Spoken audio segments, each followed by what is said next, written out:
Signos de puntuación. La escritura es una forma de comunicación que implica una construcción lineal, debido a que es imposible escribir todo al mismo tiempo. Es necesario separar ideas, jerarquizarlas y ponerlas en orden.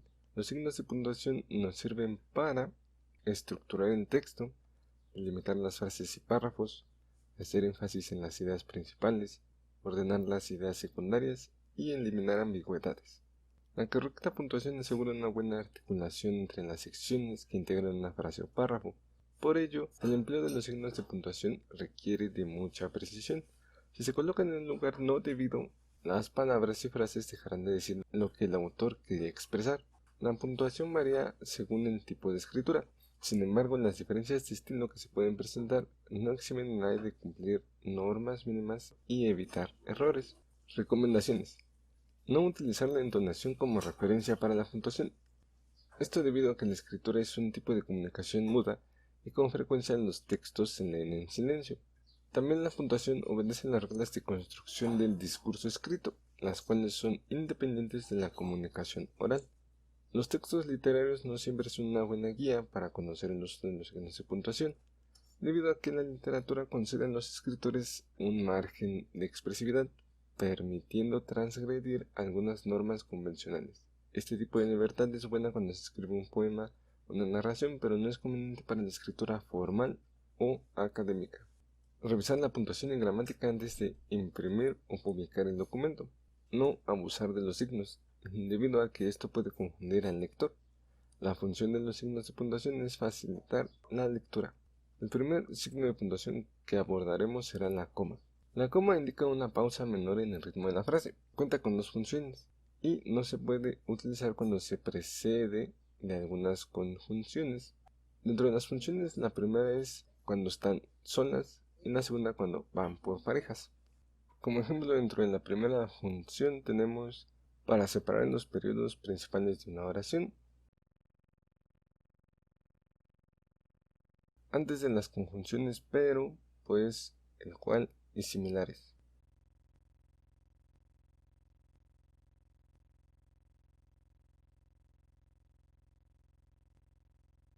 Después de cláusulas introductorias previas a la frase, como además, por último, finalmente, en efecto, ante todo, sin duda, sin embargo, por lo general, por consiguiente, en fin, y similares.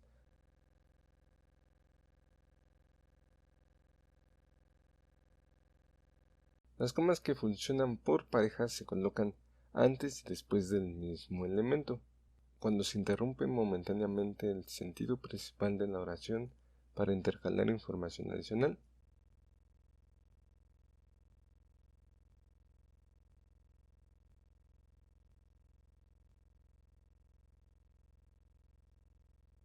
Cuando se introduce un inciso subordinado en el marco de la oración principal.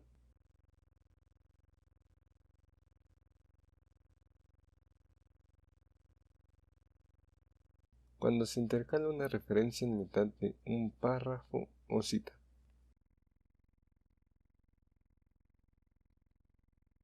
Punto y coma.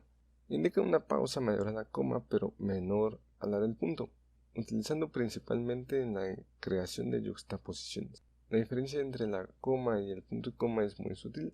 Los casos de usos más comunes tenemos para indicar un contraste entre frases con sentido próximo.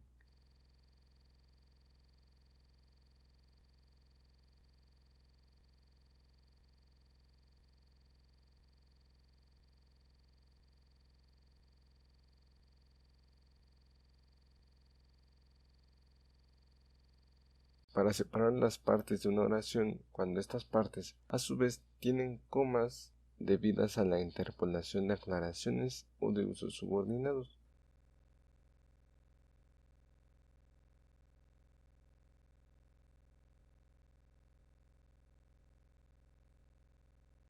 Para separar los elementos de una enumeración larga que ya incluye comas porque contiene detalles o detalles adicionales.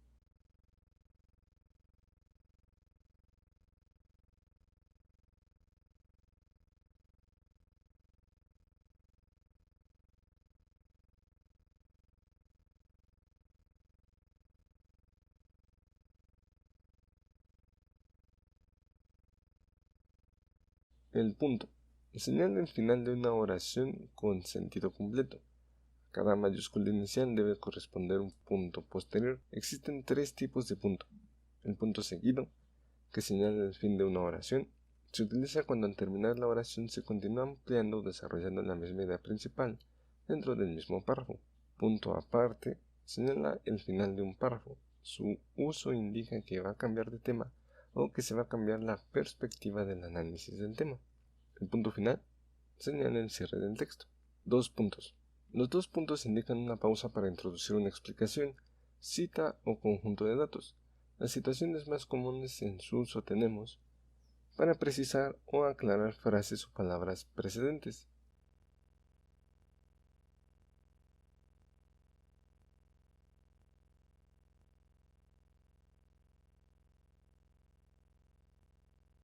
Para introducir palabras textuales propias o ajenas. Después de este uso se debe comenzar con mayúscula.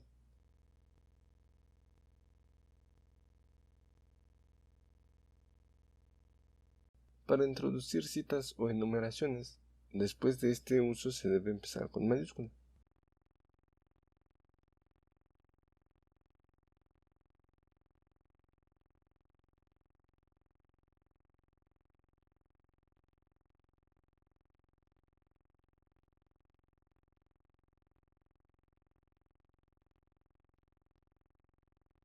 Signos de interrogación y admiración. Los signos de interrogación indican pregunta. Los signos de admiración indican emoción, sentimiento o exclamación. Para nuestro idioma se debe de abrir y cerrar el signo. No se debe de poner un punto adicional después del signo de cierre de cualquiera de ambos casos.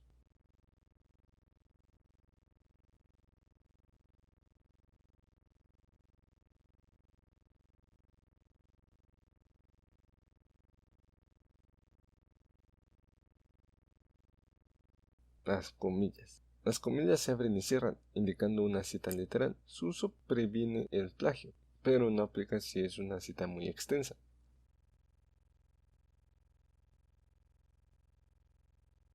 Las comillas se pueden utilizar para indicar que una palabra o concepto o una expresión están siendo empleados en sentido técnico o sentido figurado.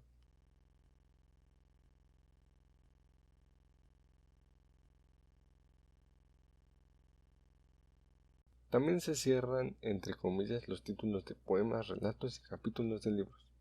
El guión largo y paréntesis tienen usos similares, se utilizan por parejas. Su función es encerrar información adicional o aislar aclaraciones relativas al tema o las ideas que se están trabajando. Es preciso distinguir el guión largo del corto.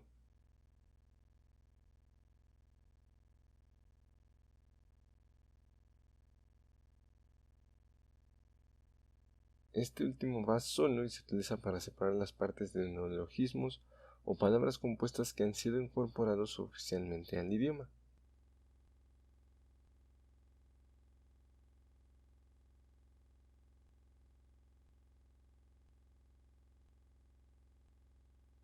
Los puntos suspensivos se utilizan para expresar duda, inseguridad o sorpresa.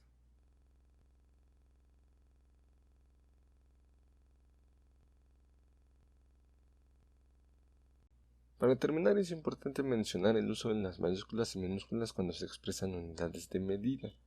Es muy común que al designar alguna medida, por ejemplo el kilogramo, se utilice la K en mayúscula, pero existe normatividad que la regula. En México existe la NOM 008 SCFI 2002, la cual será reemplazada en algún momento por la NOM 008 SCFI 2017, por el momento denominada proyecto. En el punto 5 de esta norma se puede apreciar esta información a la que se refiere. Es importante tomarlo en cuenta porque si se mantiene la K en mayúscula se estaría expresando Kelvin, y si se pone junto Kelvin kilogramo realmente no estaría expresando una unidad de masa.